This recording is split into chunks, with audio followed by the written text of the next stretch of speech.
ദിനവൃത്താന്തം 4-ാം അധ്യായം 1 മുതൽ 22 വരെയുള്ള തിരുവചനങ്ങൾ.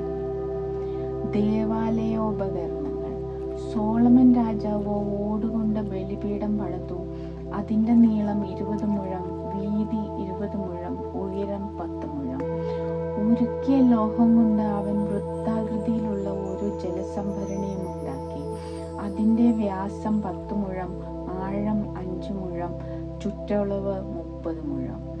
അതിൻ്റെ വക്കിന് താഴെ ചുറ്റും 30 മുഴം നീളത്തിൽ കായകൾ കൊത്തിയുണ്ടാക്കിയിരുന്നു. കായകൾ 2 നിരയായി ജലസംഭരണിയോടൊപ്പമാണ് വാർത്തെടുത്തത്. 12 കാളകളുടെ പുറത്ത് ജലസംഭരണി ഉറപ്പിച്ചു. കാളകൾ 3 വീതം തെക്കോട്ടും വടക്കോട്ടും കിഴക്കോട്ടും പടിഞ്ഞാറോട്ടും മുഖം തിരിച്ചാണ് നിൽക്കുന്നത്. അവയുടെ പിൻഭാഗം ജലസംഭരണിയിലേക്ക് തിരിഞ്ഞിരുന്നു. അതിന് 1 കൈപ്പത്തി ഘനം.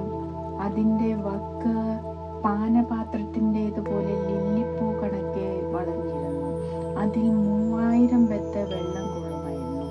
വട്ടത്തിലുള്ള 10 ഷാളന പാത്രങ്ങൾ ഉണ്ടാക്കി 5 തെക്കുവശത്തും 5 വടക്കുവശത്തും വെച്ചു. ദഹനബലിക്കുള്ള വസ്തുക്കൾ കഴുകുവാൻ ഇവ ഉപയോഗിച്ചിരുന്നു. പുരോഹിതന്മാരുടെ ഉപയോഗത്തിനായിരുന്നു ജലസംഭരണി. നിർദ്ദേശമനുസരിച്ച് 10 പൊൻവിളക്ക് കാലുകൾ നിർമ്മിച്ച് 5 വീതം ആലയത്തിൽ തെക്കും വടക്കുമായി വെച്ചു.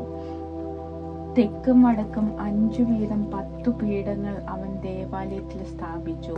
100 സ്വർണ്ണ താലങ്ങളും ഉണ്ടാക്കി വെച്ചു.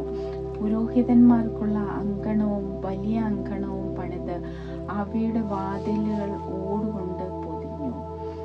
ആലയത്തിന്റെ തെക്കു കിഴക്കേ മൂലയിൽ ജലസംഭരണി സ്ഥാപിച്ചു.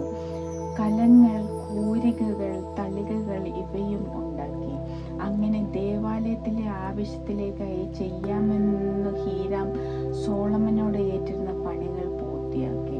2 സ്തംഭങ്ങളുടെ മുകളിലുള്ള പോതികകളുടെ ചുറ്റുമായി കോർത്തിണക്കിയ കണ്ണി പോലെയുള്ള ചിത്രപ്പണികൾ. സ്തംഭത്തിന്മേലുള്ള പോതികകളുടെ മകുടങ്ങൾ മറയ്ക്കുന്നതിന് അവയ്ക്ക് ചുറ്റും 2 നിര വീതം 400 മാതളപ്പഴങ്ങൾ. 10 പീഠങ്ങളും 10 ഷാളന പാത്രങ്ങളും. ജലസംഭരണിയും അതിനെ വഹിക്കുന്ന 12 കാളകളും. കലങ്ങൾ, കോരികകൾ, മുൾക്കരണ്ടികൾ തുടങ്ങി ദേവാലയത്തിനാവശ്യമായ ഉപകരണങ്ങളൊക്കെയും മിനുക്കിയ ഓടുകൊണ്ട് നിർമ്മിച്ച ഹൂരാം അബി സോളമന് നൽകി. ജോർദാൻ തടത്തിൽ സുക്കോത്തിനും സെരേദായ്ക്കും മധ്യയുള്ള കളിമൺകളത്തിൽ ഇവയെല്ലാം രാജാവ് വാർത്തെടുത്തു. സോളമൻ വളരെയധികം സാമഗ്രികൾ ഉണ്ടാക്കിയതിനാൽ അവയ്ക്ക് വേണ്ടി വന്ന ഓടിന്റെ ആകെ തൂക്കം തിട്ടപ്പെടുത്തിയില്ല. അങ്ങനെ സോളമൻ ദേവാലയത്തിലേക്ക് ആവശ്യമായ ഉപകരണങ്ങളെല്ലാം പണിയിച്ചു. സ്വർണ്ണ ബലിപീഠം, തിരുസാന്നിധ്യാപ്പം വയ്ക്കാനുള്ള മേശ, നിയമപ്രകാരം ശ്രീകോവിലിൽ കത്തിക്കാനുള്ള പൊൻവിളക്കുകൾ, വിളക്കുകാലുകൾ, തങ്കം കൊണ്ടുള്ള പൂക്കൾ, വിളക്കുകൾ, ചവണകൾ, തിരിക്കത്രികകൾ, ഷാളനപാത്രങ്ങൾ, ധൂപകലശങ്ങൾ, തീക്കോരികകൾ ഇവയും ഉണ്ടാക്കി.